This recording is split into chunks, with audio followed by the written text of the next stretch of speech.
চবকে ৰঙালী বিহুৰ শুভেচ্ছা জনালোঁ দেই। আজি একেবাৰে সাজি কাজি ওলাইছোঁ যাবলৈ স্কুললৈ। মানে স্কুলত প্ৰি বিহু চেলিব্ৰেশ্যন পতা হৈছিলে। ষ্টুডেণ্টছখিনি ইমান ধুনীয়াকৈ সাজি কাজি আহিছে আৰু ষ্টুডেণ্টছৰ সৈতে পেৰেণ্টছখিনিও ইমান ধুনীয়াকৈ নাচিছে। মইনো কিয় নানাচাকৈ থাকোঁ, মই আৰু চাৰিও ঠিকছে নাচিলোঁ।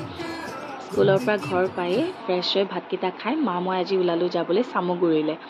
চামগুৰিৰ কথা যিহেতু মই মোৰ আগৰ দুটা ভিডিঅ'টো মেনশ্যন কৰিছোঁ, চ' চামগুৰিত মানে মোৰ পাপাৰ ঘৰ। মা আৰু মই নগাঁও ৱৰ্ক পাৰপ'জৰ কাৰণে থাকোঁ। আৰু ঘৰ পায়েই দেখিছোঁ যে পিয়ে পিঠা বনাই আছিলে, চ' পিঠা এটামান টেষ্ট কৰিলোৱে আৰু আজি খুৰাই চিকেন, মাটন, পোলাও বহুত আইটেমছ বনাইছিলে। আৰু কাজিনছখিনি লগ পাই মানে মোৰ ফূৰ্তিত মই ক'বই নোৱাৰা হৈ যাওঁ, ঠিকছে নাচিলোঁ বাগিলোঁ। আৰু তাৰপিছত পেট ভৰাই গোটেইকেইটাই খালোঁ আৰু বহুত দিনৰ পিছত একেলগে ভাত সাজ খাই বহুতেই ভাল লাগে। মোৰ মানে উৰুকা বিৰাটেই ভাল গ'ল। আপোনালোকৰ কেনেকুৱা গ'ল জনাব দেই কমেণ্ট ছেকশ্যনত।